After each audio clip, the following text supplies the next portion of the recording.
All right, welcome back to another weekly podcast installment. This one's different because I have a guest for the first time in a long time. It's definitely the first time this year, and I don't remember the last time I had a guest on the podcast.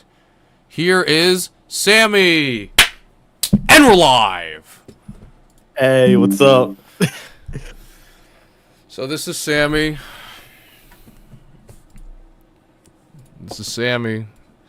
Yep. Introduce yourself, Sammy. People who are unfamiliar with your work. What do you do? My word. Well, I'm Sammy. Computer science. Same university as the one Enrico graduated from. Correct. See him on campus.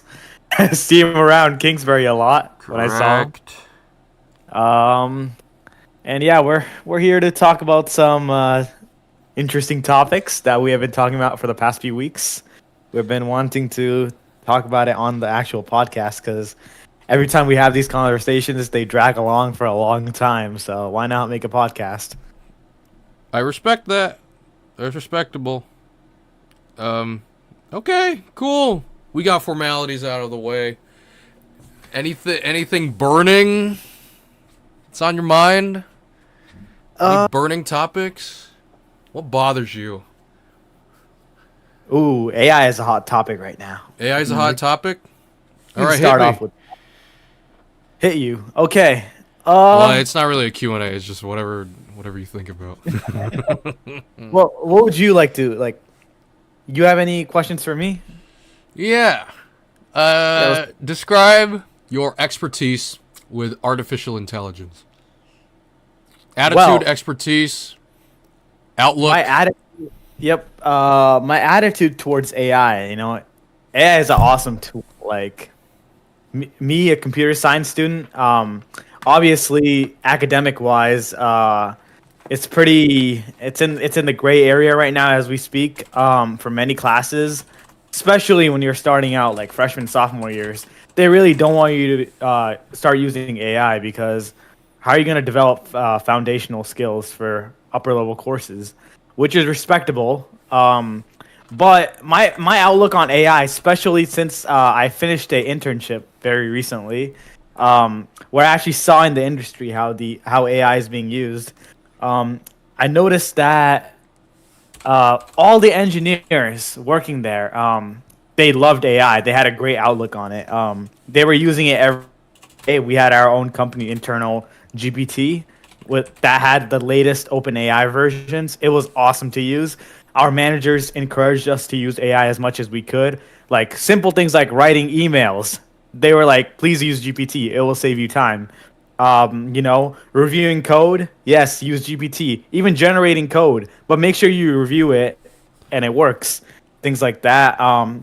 So companies have a pretty good outlook on it. Academic wise, I really get the gray area. But yeah, like I would say at least for upper level courses, they should be more light about AI usage because you have basically proved yourself at that point, especially because there are some courses at UNH where they actually grill you. They grill you about your submissions and things like that. So you really have to get past that to get to upper level classes. They recently started doing this type of stuff. So like I personally got grilled too. Yeah. But it was all right because I do my work. But I would say if you are starting computer science, make sure you got the foundationals down, and then AI is going to be your best friend for like when you get out in the industry for sure. Another thing is I really noticed that the engineers there who have been working there for the past 10, 15 years, they didn't know how to use AI fully. I actually explained and like taught a lot of engineers there, and they were really happy about that. I had some glowing performance reviews and feedback from everyone about that. At the end of my internship, they were like, "Yeah, you actually like were an outstanding intern. You really like opened our eyes to AI and stuff like that." So I'm proud about that, and that just shows that like AI is the future. Okay. You mentioned that at your internship, you Yes. had to enlighten your coworkers about the inner workings of generative AI tools. What Yep. did you teach them exactly? Well, they were doing some like script reviews with me. Don't want to go too deep into it, internal company stuff, but uh they were basically, reviewing code that was old that needed to be updated. I was helping them out with that. But a lot of them didn't know about the different models. Like there's O3, GPT 4.0. Now there's GPT 5, GPT like 4.0 mini or legacy GPT 4. There's so many different tools, and I would say my biggest teaching was teaching them how to use the reasoning models well, like the O3 model of Liberty. Sorry, not of ChatGPT. The O3 model is phenomenal for coding tasks and reviewing things. I would say I taught them really well the differences. I even wrote a company-wide wiki article about this that a lot of people viewed and asked me for, and like even like the director was like, "Wow, this is great work." Personally DM'd me. It was awesome. Um, but yeah, that's basically what I taught them, and the people who I worked more closely with, I really like, gave them firsthand like my experience firsthand, like because he was sharing his screen, like people were sharing their screens, and I really showed them like how the differences are. I even did like a little presentation middle of my internship, so about this kind of stuff. So that's basically what I taught them. Okay, interesting. Now here's a hypothetical, right? Yep. AI is obviously a very useful and very powerful tool. To the extent that at which we have AI right now, could a guy like me with with very rudimentary, very basic coding or computer science experience be able to work up the ranks of software engineering using just generative AI tools? With zero experience, I don't think so because you still need to know what's going on. You can't just like if you get some code and there's errors, what are you gonna do? Like even if you ask GPT, GPT hallucinates a lot. You need to know what you're doing, even with GPT. GPT is for when um when you want to just get a template. Like let's say you're making front end. Um, Let me explain to everyone what front end is if you're unfamiliar with it. Front end of a website, like the UI. When you go on like YouTube, all the little boxes of videos you see, things like that. If you're designing things like that, like how are you gonna know to start a repo for GitHub? How are you gonna know to push code together, keep the design clean? There's a lot to software engineering that AI can't like. You can't just rely on AI for that. You need to have real world experience, or at least some academic experience working in an agile environment, to really get to really like understand your role as a software engineer. You can't just go into it without knowing anything. That's why I think yeah, there's no way. Okay. And You you could probably like survive a day or two, but there's no way you're rising up the ranks with that. okay. And if I still need foundational knowledge as a guy with hypothetically zero experience, where would you start?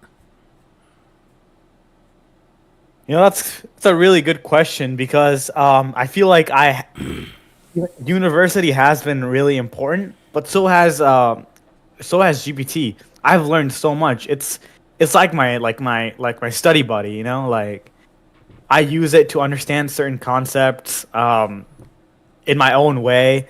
I feel like the way they have been teaching us things now that I'm a rising junior, it really all clicked.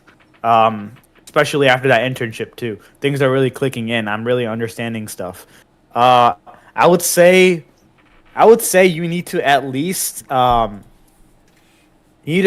like I would say to start out with like basic coding to get into that kind of stuff on YouTube. Honestly, like it's pretty good, but after you catch up a lot, you can actually learn from AI itself really good. It's a good teacher. But you obviously need to know how to prompt properly for that kind of stuff too, which is another skill set. I also taught a bit of prompt engineering during the internship, like to all the engineers who really were like, oh, just like they were writing super formally to it. And no, sorry, they were writing formally, which is fine. That's good, but they were also like, let's see, writing formally, but not really understanding what to do when things go wrong, when AI is like going a different direction. You need to sometimes like, be like, hey, look, you're hallucinating right now. You need to stop doing that. You need to give me this right now, answer only, things like that. You need to get strict prompts, and it will follow through. Or just start a brand new chat if the hallucination has gone down too much. So I would say for you, like with someone with zero knowledge, YouTube is a great place to start.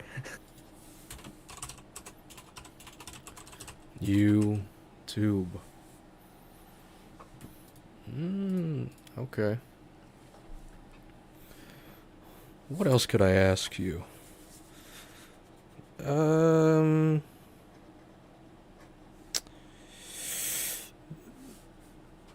This is a cop out question, but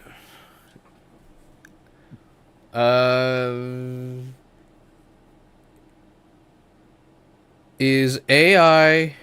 This is basically a cop out question because I'm trying to think of questions, but we'll see where the stream of thought goes from here. Is AI good or bad? There's a lot of answers to that question, and I know it's a very broad question, but That is, that's uh I mean, my personal opinion is AI is awesome, but there are situations where AI can be horrible. I would say if you brute force your way through AI through college and try not to learn, like you're not allowed to use AI, but if you stroll by using it, but you don't learn, that's a big thing. You need to learn. Um, it's actually gonna basically bite you in the back later on, big time. So I would say, if you're an upper level student and trying to, learn concepts faster and better, it's a really good thing. But I would say if you're in your first 2 years, or freshman year actually, I would say it's all right, but you can still make it a great tool. But overall, bro, honestly, for me, AI is awesome.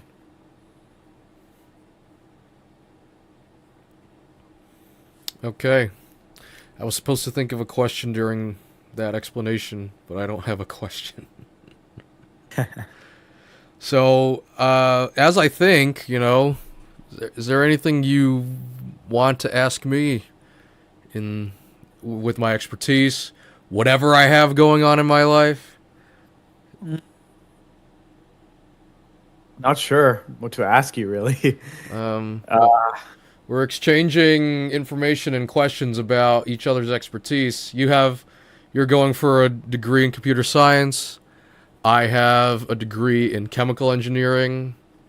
I'm just putting that out into the universe. Whatever questions it's gonna arise. I mean, I don't sound know. like a dumb. It's gonna sound like a dumb question, but how much No dumb chemistry? questions if they're asked in earnest. Yeah, how much chemistry is there in chemical engineering compared to chemistry as a major. Yeah, that's honestly one of the most frequent questions I get. Not most frequent, but if people who ask about chemical engineering, that is a common question. And I like to tell people, using very what's the word? Arbitrary statistics. It's 90% engineering, 10% chemical. Because at its core, right, it's an engineering discipline, and engineering requires a lot of math, a lot of applied math. Engineering is the application of math. It's practical math, and chemistry is sort of just the background. It's it's the field which math is applied to. So the way I see, I may be mistaken on this, but I feel like all the major engineering disciplines, chemical, mechanical, electrical, what have you. I think, based on very basic stuff I've seen, they all use the same type of math. It's just the same type of applied math, the method. It's just the industry or the field they apply it to is different. But at its core, that's the overlap between all the engineering disciplines, the math. So 90% of what I study, of the theories and the math and the calculations I study in chemical engineering, I feel like apply to other engineering disciplines.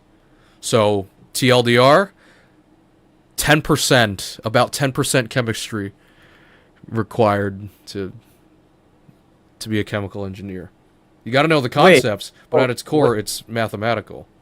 When you get a job in chemical engineering, do you have to take like an engineering exam or to be a certified engineer? I believe so, yes.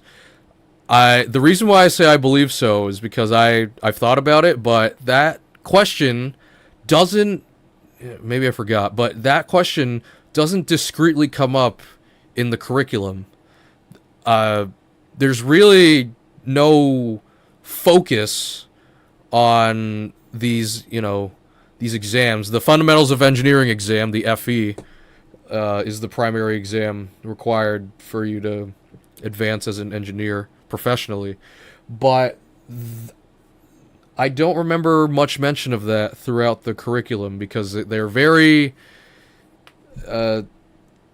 focused on the curriculum and not entirely what you do after you get the stuff. Bringing that up, it actually reminds me. So it's actually illegal to call yourself an engineer unless you have passed that exam, right? I've heard. That sounds about. I mean, I get it. That sounds about right. But here's the catch. Me as a computer science student, when I do get into software engineering, like even when I do my internship, even when I get full time, I can call myself an engineer. It's basically a pass. So I don't understand fully how that works. I think we should look that up. Computer science. Wait, what do you mean? Most people in computer science go into software engineering. And when you're a software engineer, you don't have to take that fundamentals of engineering exam to be a certified engineer. You're just you don't, trust me, you don't. I know this. But I just wonder why and how that works. I think this is a good question for AI, I guess we could ask. I guess we could ask ChatGPT. I'll pull up a tab and whatever that asks. Do software engineers, or let's reword it. Wait, no. Software. Let me give you the prompt. Hold up. Okay. Let me write it out here real quick. In our send it to you in DMs. So I'll write engineers. I gotta give it context, Engineers must take the exam to be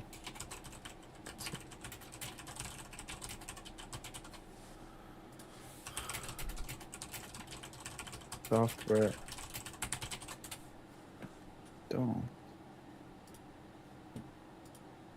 Sells Okay. All right, there you go. Just sent it to you. Try that prompt.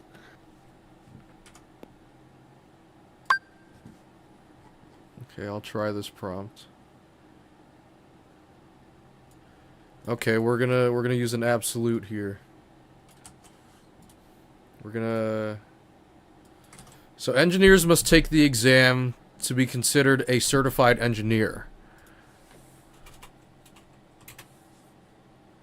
Why don't software engineers get to call themselves that?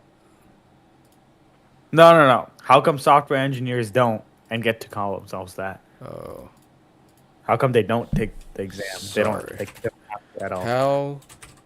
Why don't software engineers take the exam yet inherit the title of engineer professionally? There we go. See it. Well, let's see what the GPT-5 model says. Summary: software engineers inherit the engineer label through corporate... Wait.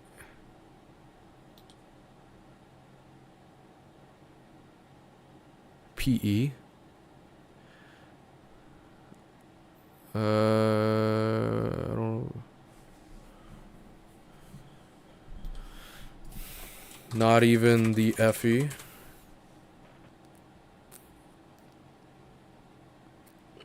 There, okay, apparently, according state licensing boards or summary, the licensure system is designed for traditional safety critical engineering fields.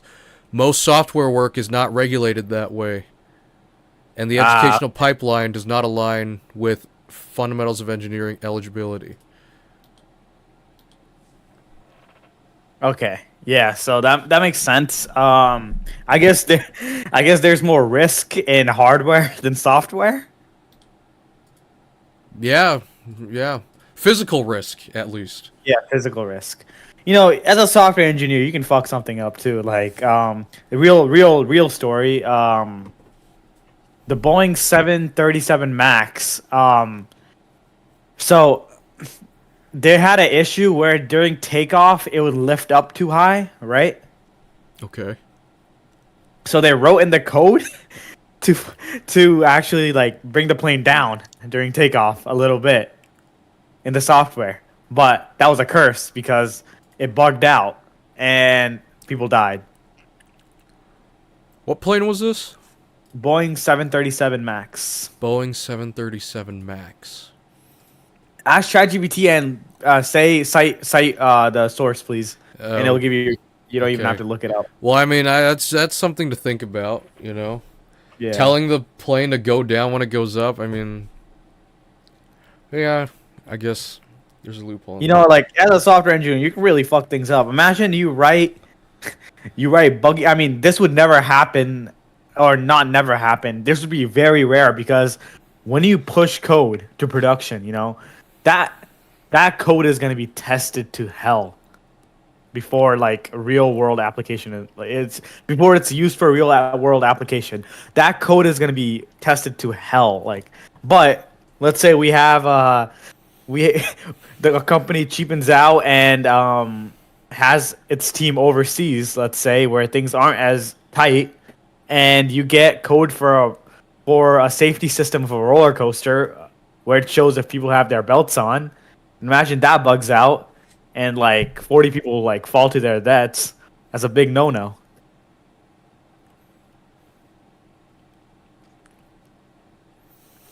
Okay. Yeah.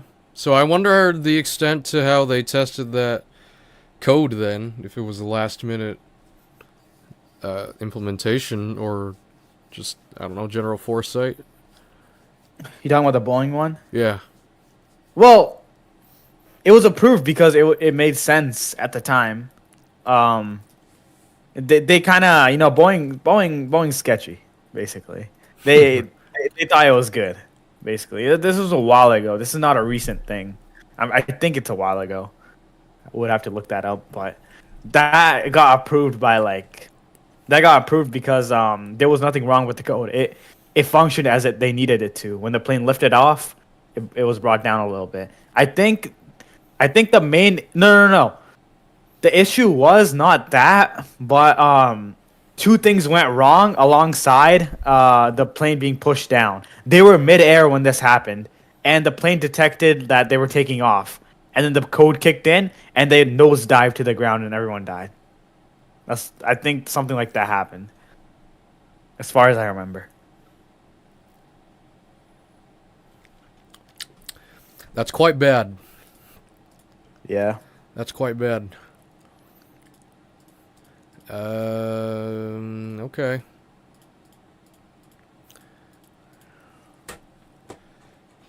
It's been a while since I've had a guest on here. I'm at an impasse right now because Yeah. you know, I part of me wants to get into the whole professional thing of AI and chemical engineering and whatever, but I'm just trying to find stuff we could just talk about just forever. Yeah. I don't Yeah. even Try know. to think. I'm trying to think. I mean, the Yeah. GTA has popped up in my head a few times, but GTA. Yeah. Grand Theft That. Auto. If you were to ask me a few months ago, I'd be talking a lot about it. But Yeah. since it got delayed, there's nothing much to really talk about. Yeah, video Other game than delays. yeah, but there has been some rumors that it's gonna get delayed again. I've How would heard you of feel? that. I've heard of How would you that. feel personally? You know, we've waited this long. I mean, how much longer would that affect us? Oh well, me and my post grad life, I predict it'll be pretty monotonous after I graduate. So, all that time added onto it is, I mean, if I'm living the same day every day, it's just more days to live through. I mean, I don't know. Yeah, that's true. Since I'm not graduated, I think things like, oh my god, if it gets graduate, I mean, what am I saying? If it gets delayed again, I'll be a senior when I play the game. Yeah, And the damn thing was announced when I was like in high school. Like, what the hell? yeah, Crazy. yeah. GTA 6. They're threatening a. I mean, Rockstar is really, really them, because everybody plans their game releases against Rockstar. Well, not against, because if they did it against, they would release the same day. But around Rockstar's release date, a lot like releasing an album, people want to dodge, Taylor Yeah. Swift dropping or Drake dropping. It's like Rockstar. They're trying to. They have an iron grip on the industry. No, I wouldn't say that. Not an iron grip. It's just that people know the magnitude of their games, and when it drops, it's gonna drop hard. I'm still excited though. However long it takes for them to make it, but now for them to release it and it still be a disappointment, then I don't know. I've stopped If it pre-ordering were games. if it were to be do you think you're gonna pre-order GTA 6? Nah, probably not. Okay. I'll buy it. I'll buy it probably within the first week of release, just to clear out all the day one patches and whatever. But not pre-order. I don't think they're gonna have day one patches like other companies. Really. There's no way. Is that historically what Rockstar has done? Yes, they never have day one patches because they release a really polished product every Okay. time. Unless they have online day one, things could go wrong. If they have day one online, then there could be some issues like with the servers and stuff where they have to roll out a patch. Yeah. I just hope when it's done, it's done. We'll know it's done when Rockstar tells everyone they go gold. But yeah, I hope that happens. I hope they release on time. I hope they don't delay it weeks before release, because that the weeks or the months before release, that's when you're supposed to tell everybody, "Oh, our game went gold," and then it's due for release. I don't know. What does that mean? What does that mean? When a game goes gold, Yeah. I think it just means the game's done. The game's done, and we're the gonna distribute it. game's already done, like in terms of like being playable. It's already done. They're just polishing it at this point. The Yeah. game has been done for a while. Like the story is done. You could right now sneak into the Rockstar Games headquarters, find the game, and like play it, and you probably still have fun. Like the game's done. Like the story's just done. You could finish the game, but obviously it wouldn't be as good as release day. Okay, it's interesting. So somebody has their hands on a tech demo. We'll see another GTA 6 leak in the coming future. Nah, they really cracked down. If you didn't know, April of 2024, all employees were told to come back to the office 5 days a week before they were remote fully. Oh, interesting. So that was an issue of that was a remote breach. Yep. There was Everybody a was working on, I don't know, some unencrypted, some open. it was actually Wi-Fi. a higher up. It was a higher up. His name is Aaron something. Hold on, let me pull this up. Star Games. Oh crap. Let's see. Where is it? Oh, Aaron Garbutt. His name is Aaron Garbutt. Um, his his son recorded him testing the game on the TV. Literally, I don't know if you have seen the clip. Testing the game on the TV and posted it on TikTok. It's the most hilarious thing ever. Oh, and that's how it leaked? No. That wasn't the initial GTA 6 leak. This was months after the leak.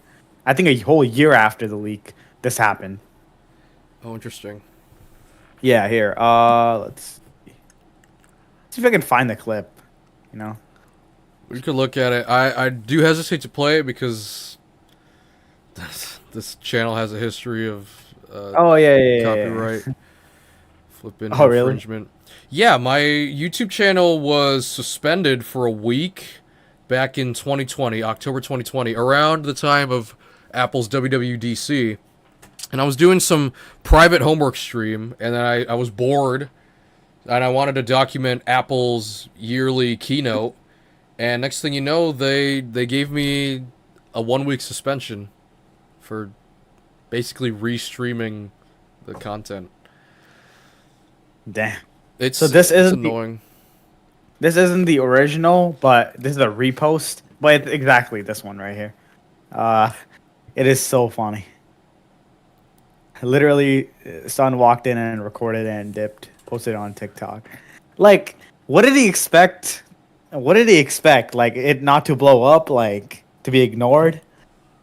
It's so funny. Clip was taken down by Take Two every time it was posted on YouTube and stuff, but it remains on TikTok. TikTok's TikTok.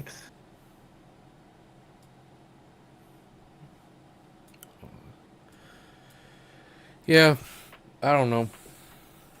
It's like pulling back the curtain in professional wrestling or whatever sports entertainment, whatever. You've checked out the Rockstar Games website, right? A few For times six? back in my heyday when I played GTA 5, but not extensively. I'm talking about the new like website for 6 specifically. It's not really new now, but it released with trailer 2. Have you checked that out? I'm looking at Rockstar Games right now. It's just telling me Here. about Here, go trailer on 2. this. Open Microsoft Edge because any other browser, I don't know why the I think it's coded in React, but the UI isn't loading properly. So open Edge and Really? open that. Yeah. Edge over Google Chrome. Yeah, it's weird. My Brave browser didn't work for it. Okay. Well, we're looking at the same Rockstar Games website, are we? Yeah, I just sent it to you. Okay. But it's pretty cool. It's like a whole there's so many animations. Scroll through it, you have to scroll down. It's so cool. This looks like Apple. Yeah. Yeah, this is Apple's. You hadn't seen this before? I think I have. I think you showed me off stream all this stuff. Okay. Yeah. If you go to the right, you press on what is it called? Press on places. You can actually check out all the cities in the game. pictures of all the cities and multiple pictures. It's really cool. If you go to downloads and press screenshots, you can see all the screenshots. It's like 70 screenshots. It's crazy. Game looks beautiful. It does really nice. It does really nice. It does look really nice.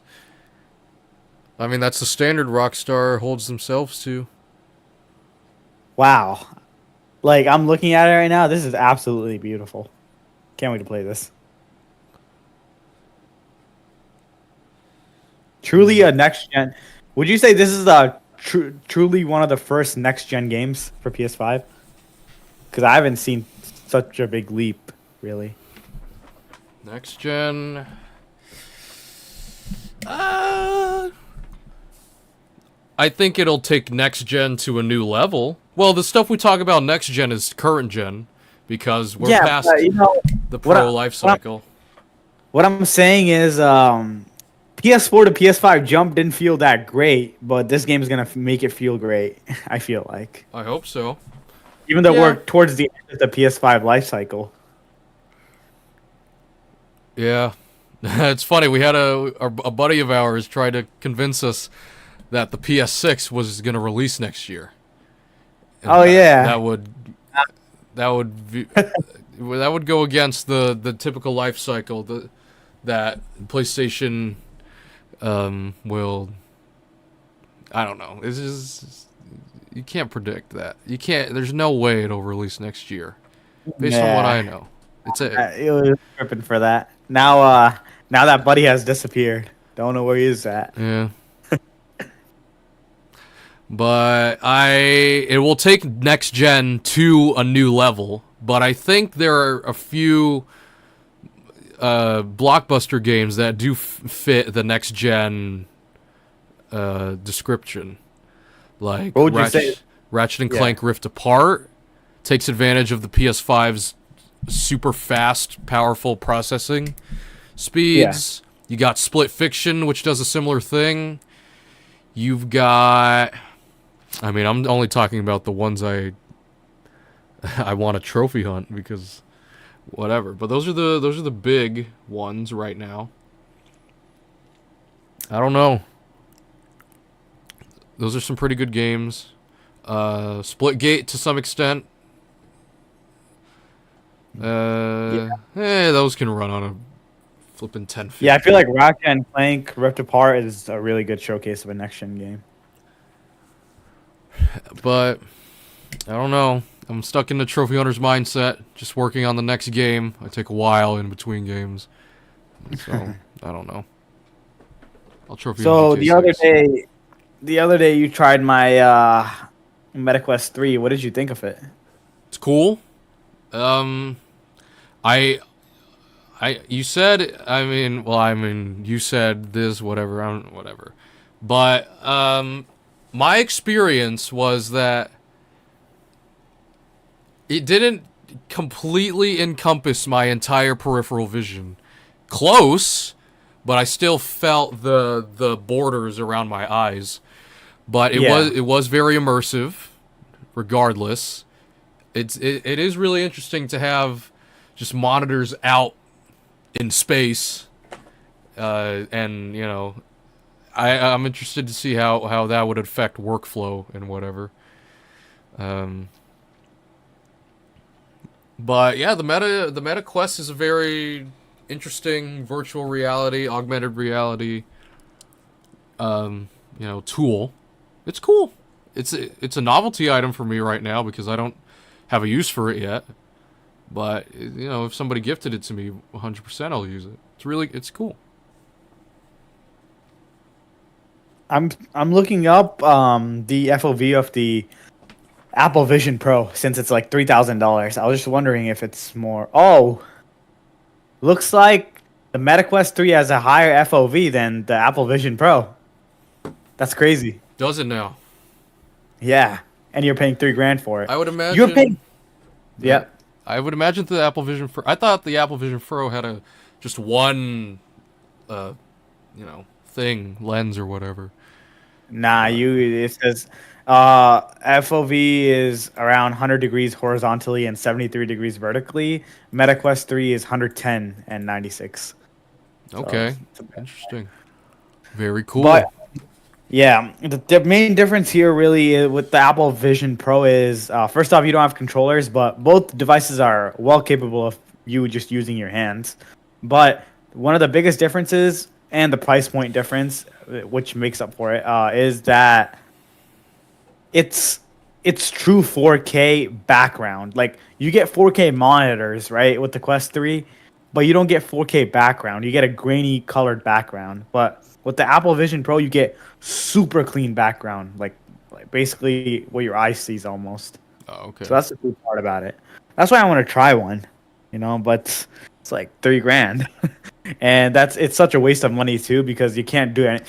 All you can do is use your Apple ecosystem, like Mail, iMessage, Safari, um, and then your web browser is Safari. Yeah, same thing.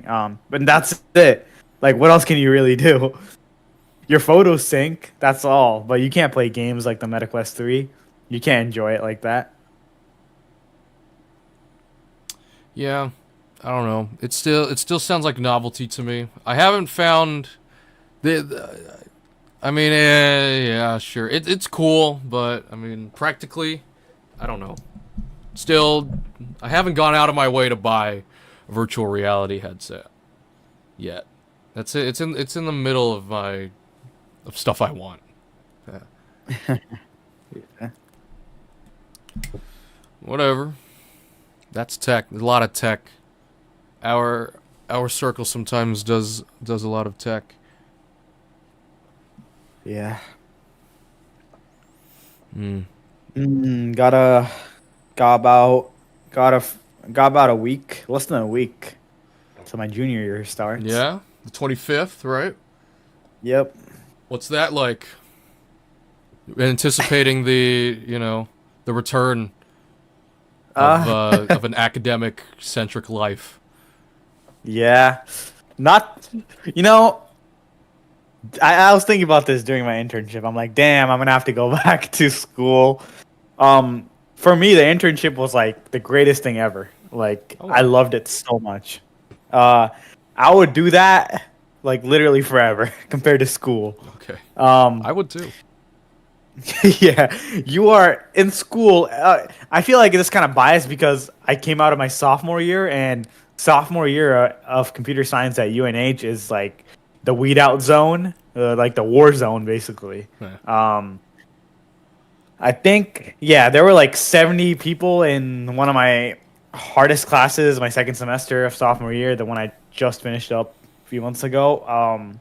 And this next class that I'm going into only has like 40 people left. So, Wow. wow, like I was pretty surprised about that. Um, Things like that. They really want to see those numbers drop. They don't want to graduate 100 people from computer science.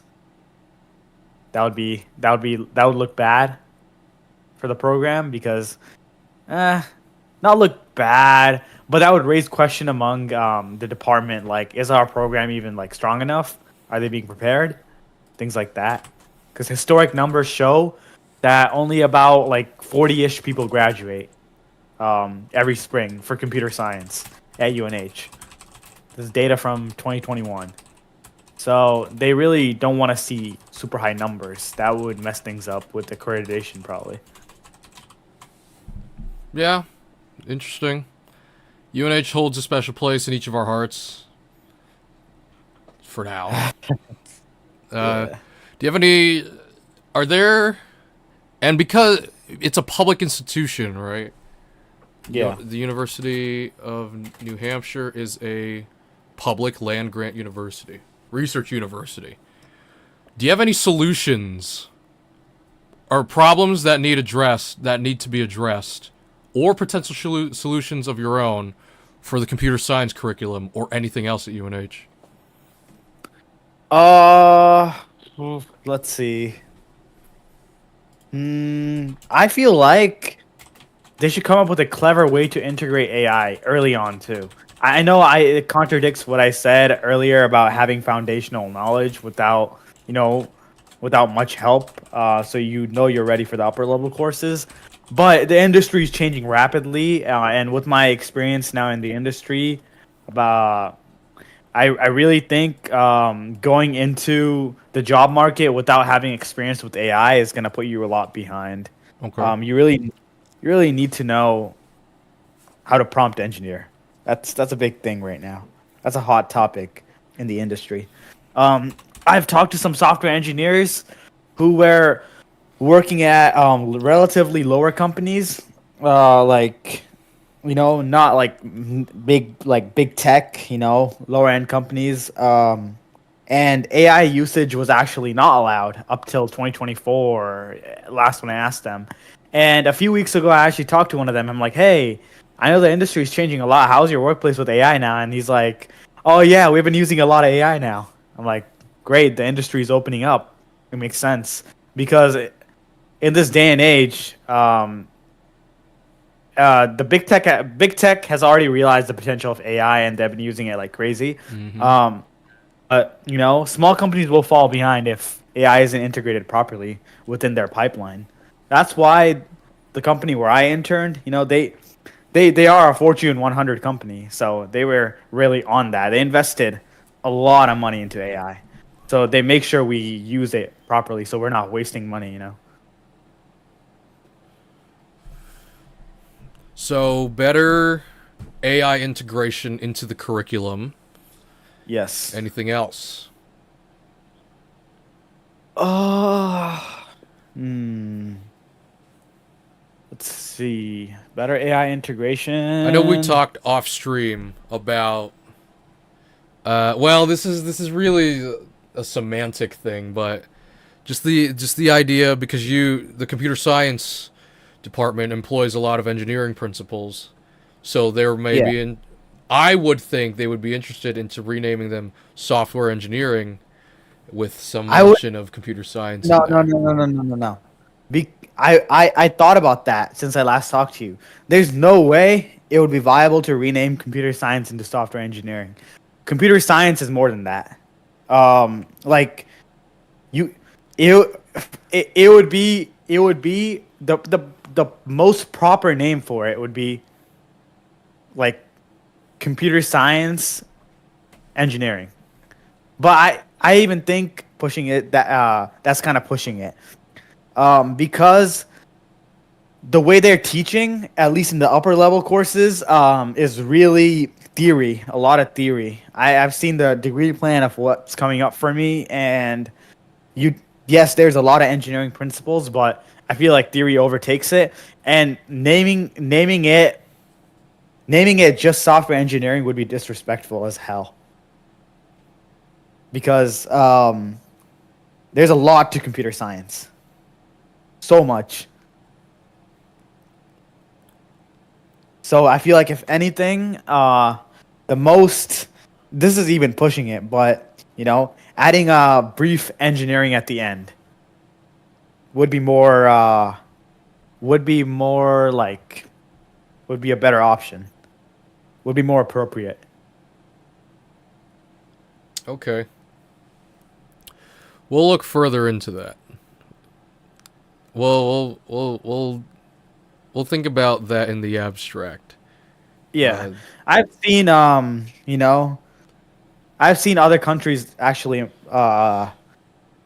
like pick up on that idea and actually name their computer science program like either more towards electrical engineering or just say computer science engineering. They don't a lot of institutions, not here so much, but other institutions. This change will have to be done through ABET, yep. the accreditation board. Uh, I think I don't know. It hasn't happened yet, and uh, computer science has stayed like this for a long time. So I doubt it's gonna happen for a while. The only thing that's changed is not the engineering principles, but AI has been introduced. That's literally the only thing that's new. Yeah. Yeah. Yeah. It's just all this computer is just imagining stuff about computers. There's a lot to catch up with in a fast growing industry, and one that Yeah. may be redefined throughout history. I don't know. The stuff they teach you for fundamentals in at UNH, they even admit it. When I was a freshman, they were like, the stuff we're teaching you, you're not going to be doing this out in the real world. Like, you're not going to be programming in like Java, most likely in the real world when you get there. Some might, if I don't know if you work for Netflix. I know they use Java for their backend, but Oh, okay. I think that's what I heard a while back. But uh, mostly, you're going to be doing things like JavaScript, React, TypeScript, things like that, which they really don't teach you at UNH unless you take electives for it. Uh, so yeah, I feel like you can't really. I don't know. I guess it's good how it is now. I'm no expert in putting in changes to the program. They would have done it by now. It's just that this AI is something they really need to think about how to integrate properly without harming early on students. Okay. How much time would you usually spend doing homework back when you were an active student? Homework or Uh, projects or, you know, are you talking about like my super intense classes or casual just in classes? general, a day to day, how much work would you see yourself doing? Well, I would be procrastinating a lot. That's the thing. So there might be days where I just don't do anything at all. But that is a very bad approach in computer science.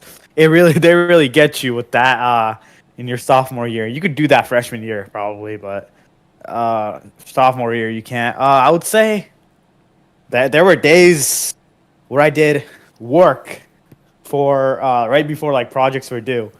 There were days where I worked for like 14 hours. Shoot. It was crazy. Especially when things don't work right. You get that anxiety. Oh my god. It's not fun, but it's fun after you solve it. It's fun after you solve it. Oh, after you solve it, bro, you're celebrating. You're like shit, let's go. I literally have like got up, been like I solved it, like, you know. I'm just so happy. And I just open up YouTube and chill after that. It's like a huge dopamine boost after stressing all day. Okay. Do you like computer science?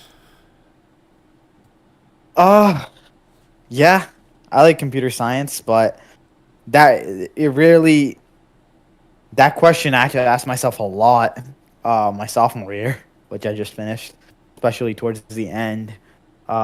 With one class really pushing it. I was really considering switching majors, but I made it through. I made it through, so, the love is back for computer science.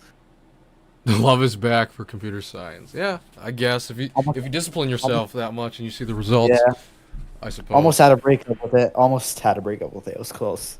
Close call. Huh? I mean, what pushed you to the edge? What pushed me to the edge? Uh, of thinking about switching. Yeah, just what almost broke you. What almost broke me is the grilling sessions. Those were so. The grilling session itself, when I got there, I was not nervous at all, bro. But days leading up to it, it was the most stressful time of my life. Oh my god, the grilling sessions, like just thinking about like, wait, how's this gonna go? Like, what is he gonna ask me? What the hell do I do? The grill sessions. Oh my god, the grill sessions were crazy. Other than that, dude, I was enjoying computer science until the grill sessions came. But I felt like a true king after I demolished the grill sessions. But still put a little fear in me, though. Still put a little fear in me. Like, shit, that's crazy. And how often would those happen? Or is that a department-wide standard for Oh, professors to ask students about their code? no. It was just for that one class. Because that class, I think this is a theory, okay? This is a theory.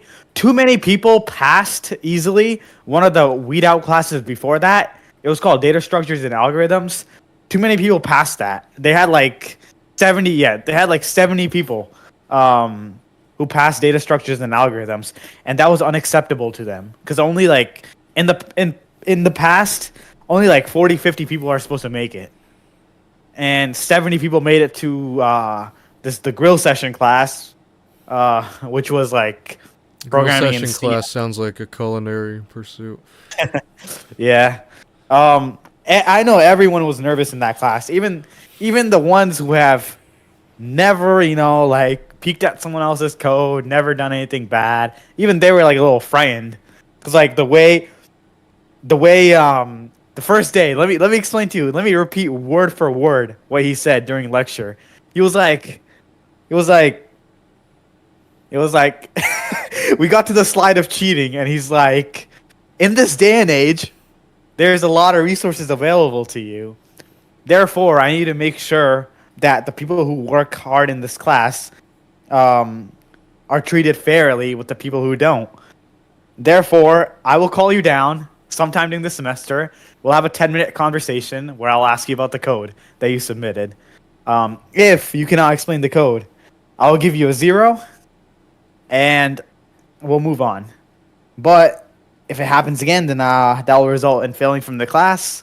And he was like, but let's not even go there. And he just skipped. So I feel like, it's not him. It was more like the department-wide thing for that class.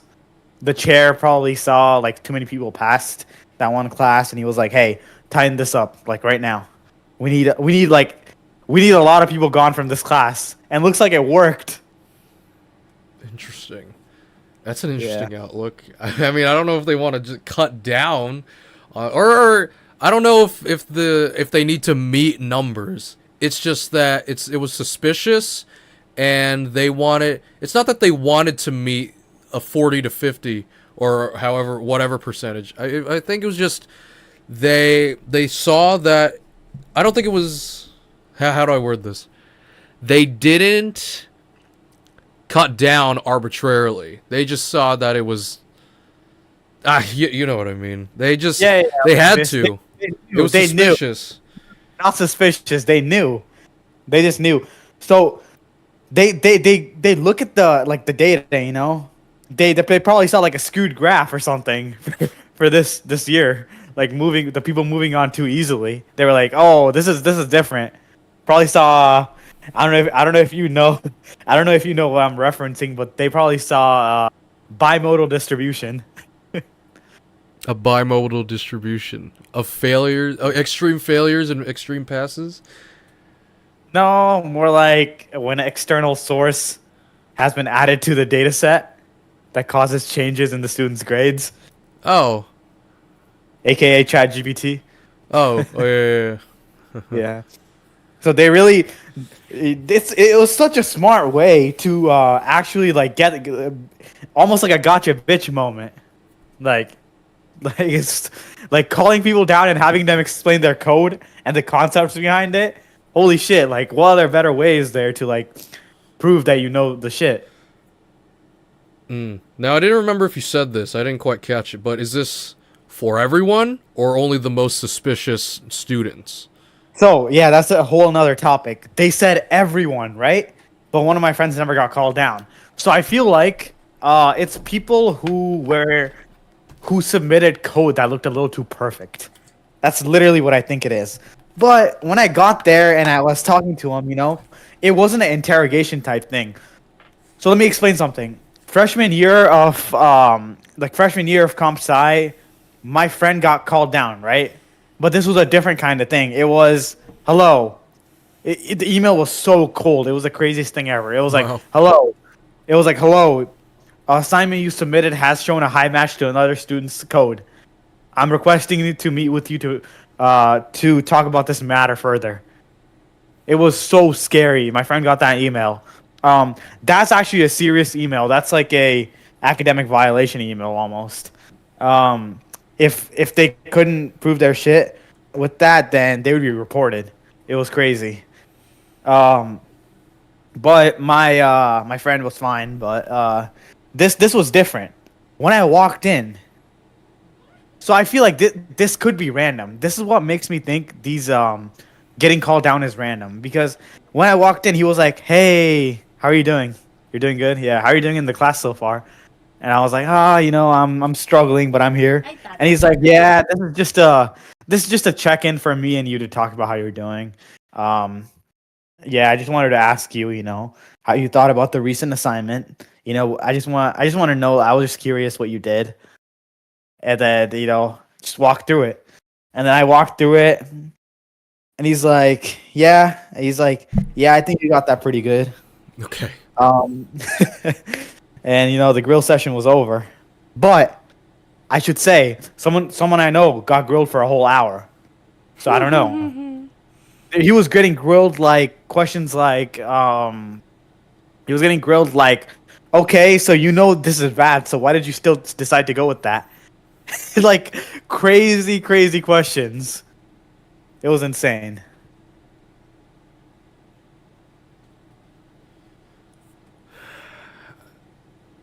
That'll kill you. Yeah. Yeah. I do like that Apparently, though. yeah. What do you like about it? The grill sessions. I mean, it just to prove to people that they know what they're talking about or they know what they're doing. Yeah. Um, you know, maybe all majors should have that, shouldn't they?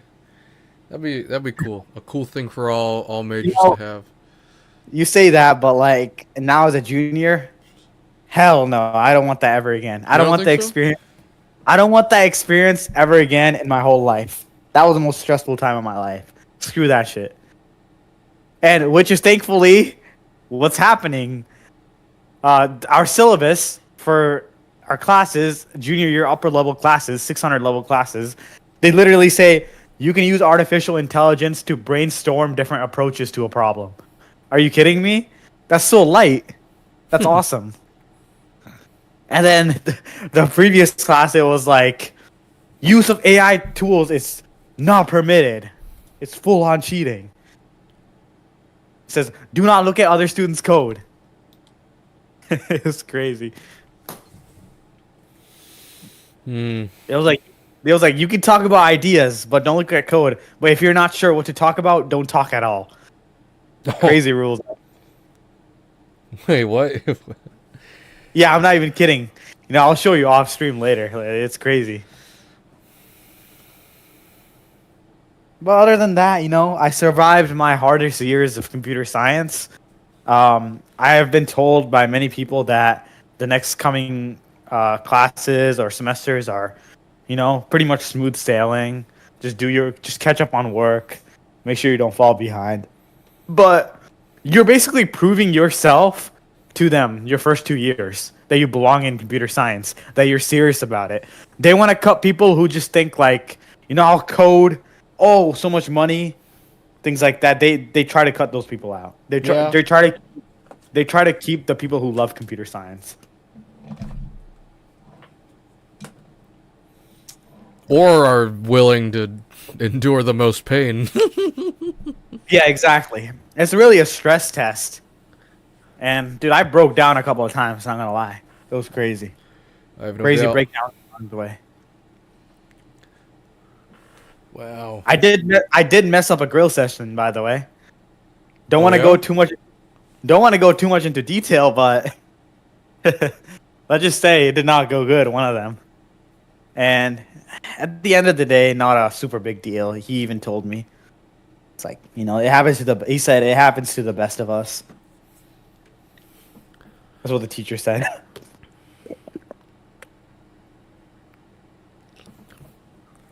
Huh.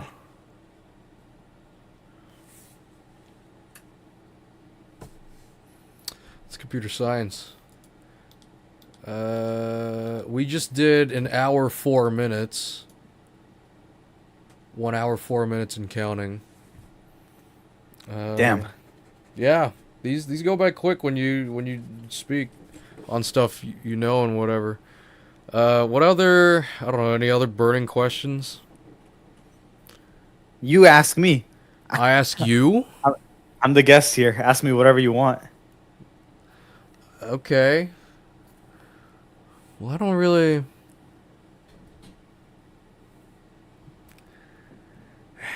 I'm trying to find the overlap. The overlap here. Let's see.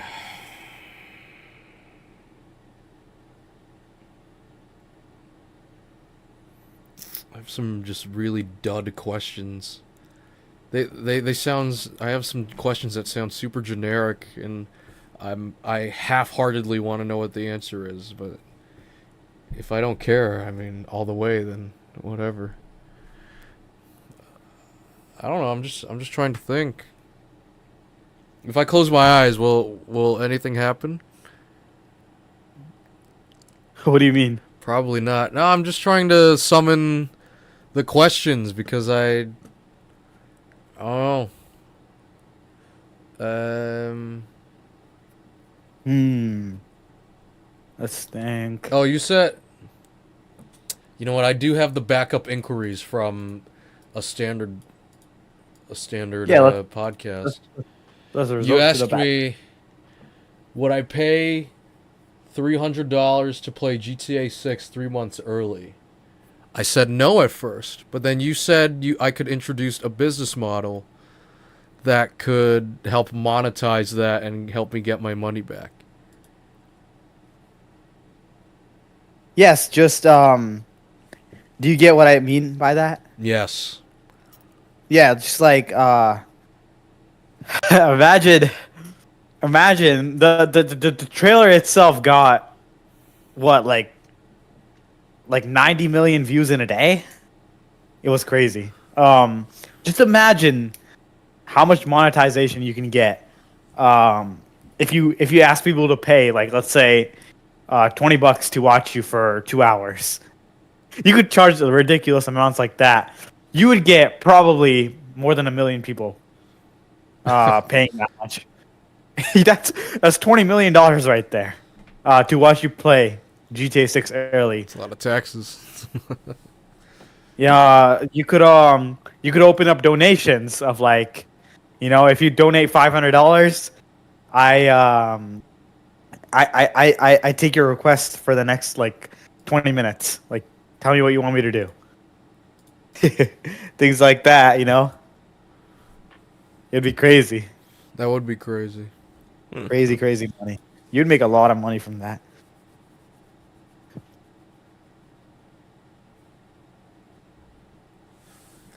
Personally, I'd probably do I'd probably make it $100. Or actually, no, that's cap. I feel like that would for a lot of people out. $29.99. That's what I would do. For the whole subscription of GTA 6 gameplay? Yep. Or watch- to ask people, to tell people to do stuff. Oh, doing stuff, I would set that really high. You sound like a cam girl. 500. That's funny.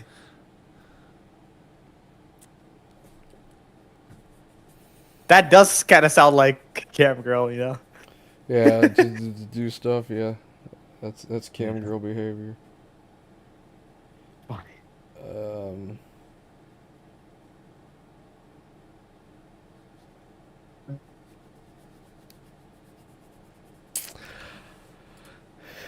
The whole podcast, I've been walking around my room talking to you. Really? Makes me talk better, yeah. Oh, I didn't know that. So you have the microphone on your headset, is that right? Yep. That sounds like a studio. It sounds like the Blue Yeti. But it's I not. know it's a $300 headset. So It's very compact, very interesting. I'm like shocked at the audio quality of this. Like, I will cherish this headset forever, bro. I love this headset. Yeah, I have no doubt. I can't go back to a normal headset after this. It's so light. It's unimaginably light. It's lighter than the like any headset I've ever worn my whole life. Next time you come over, you gotta try this. It's the most light thing ever, and it has like such a good. It has crazy bass for a headset and crazy mic quality. It's insane.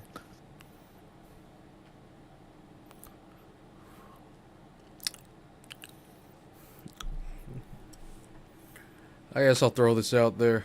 What's your favorite game of all time? Ooh, it's a hard question, bro. That's a very difficult question. Like actually, especially since it's been a while since I've truly really like played them like crazy, you know? Like the prime time for playing those games is over for me. So that's a hard question. I really have to think about that. So let's see. Let's try to get my top 3. Top 3. Minecraft is definitely in the top 3. GTA 5 is in the top 3. Okay. Uh oh, and Counter-Strike. Which Counter-Strike? Or just the whole franchise? Whole franchise. Okay.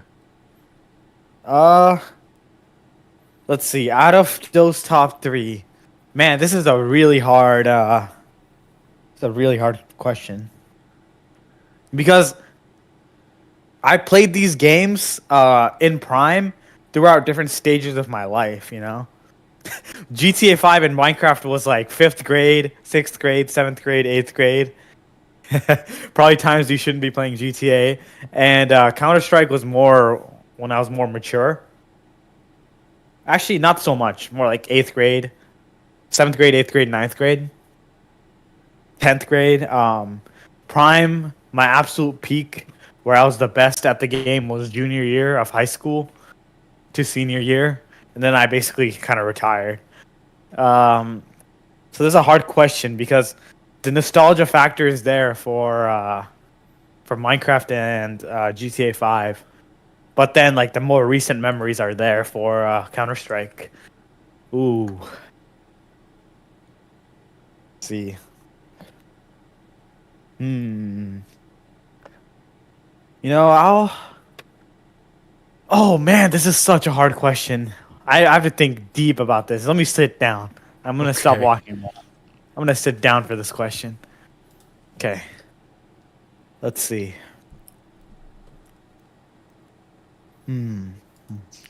Crap. See, I had a lot of fun with Minecraft. Lots of fun with Minecraft with my friends. Lots of fun. Then I had even more fun with CS. CS was there during harsh part of life. CS was there for me like during like the hard times sometimes. Nothing compared to college, but you know, hard times for when I was little. And then GTA 5 is just crazy. Man, that game was awesome to me when I was little. Okay. Now it's between GTA 5 and Counter-Strike.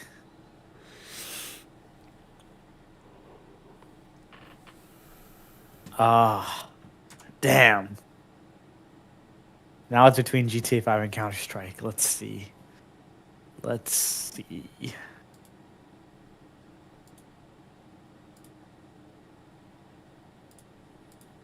You know, I'll say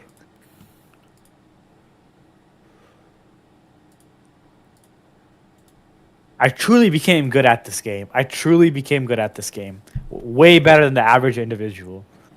I loved this game so much. I have probably a total of 8,000 hours in this game. So I'll go with Counter-Strike. Counter-Strike is your favorite game of all time. We'll just go with the original CS:GO. The original CS:GO is your favorite game of all time. Yep. Okay. Go.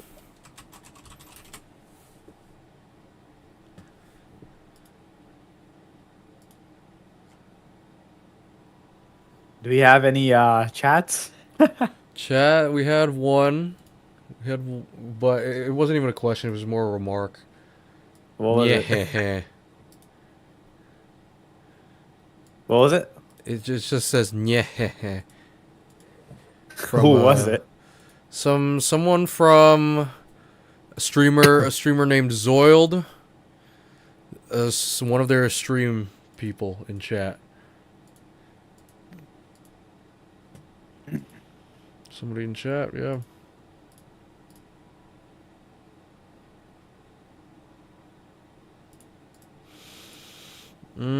Yeah, we've had 7 views. We're at an hour 15. I don't really know where else the overlap would go here. What do you and I Yeah, I have feel in like, common? Trying to what do we think. have? What do we have in common? Hmm. Oh yeah, I forgot. You messed with me earlier on stream. You messed with me. Oh yeah. Oh man. So yeah. So that was kind of like a quit. I didn't like plan it or anything. It's just I'm signed in on a different account on my phone because the content I watch some nostalgic things for like like cartoons when I watched when I was a kid. I watch it and it makes me happier because it's nostalgia. Okay. Um, And since YouTube has introduced like the age verification if they think you're underage, I don't want to get ID'd on my YouTube account on my main account. I don't want different recommendations. So that's why I made so many different accounts. And then after I did 2 different accounts, I'm like, oh wait, like let's add a third one, make this juicy. Oh, I had to stop when you were like, I might have to change the trajectory of this channel. I was like, all right, bro, I'm gonna put a stop to this. No, I felt bad. no, If I no, was, no. It's not even like that. It's just I was just wondering, you know, it's just more of which videos do I make unlisted or private or whatever. yeah, oh man, if I was evil, I would have pushed it even further. Got like 4 No, accounts. that's not evil. That's just me being aware. Maybe I'll think about it. I'll think about it because, I unlist. I have over 1,300 public videos on my channel. And I want to say maybe, I don't know, 1,000 unlisted streams on my channel. Yeah. And maybe that number will go up. So, who knows? We got people coming in and out of here. Maybe I should multi-stream TikTok. Maybe for the podcasts, multi-stream TikTok, YouTube, Twitch. Does OBS support that? Nah, I don't think. Hold on. Let me see. Does Streamlabs OBS support multi-stream? Oh, you gotta pay. Oh, are you serious? I gotta subscribe to Streamlabs Ultra to stream all of them at the same time. That's lame. Funny. You kidding me? Oh, Wow, that's annoying. since the start of our stream, I've downed 2 bottles of water. That's crazy. Good. Stay hydrated. Hydration is good. I'm delirious, aren't I? I'm trailing. I'm trailing off into whatever. But first guest in a while. We're at an hour 19. I'm not sure what you're doing. I was just seeing what was gonna happen if I tried to turn it on when there's See no source. 2 rotating squares. But Yeah. we're basically at an hour 20 or so. Is there a lasting impression, or is there a need to speak further? Anything? I would say, I hope this comes across I hope this stream comes across some UNH students who might be considering CS as an option. Get some feedback because I did really talk a lot about this during the stream, so that would help them out to know what's coming because what's coming is scary. That's what she said. I guess that's the lasting impression. Yep. All right. This is a podcast. Episode over. Next time, it'll probably be just the traditional format. I'm on the... Or, I'll keep the desktop thing open. Next time will probably be a traditional podcast format, joined by the computer scientist, the one who they call Sammy. Any promotions? Any promotions? Nah, no promotions. No promotions. Okay. You can find him at... No, I'm just kidding. Thanks for watching. See you next time. Goodbye.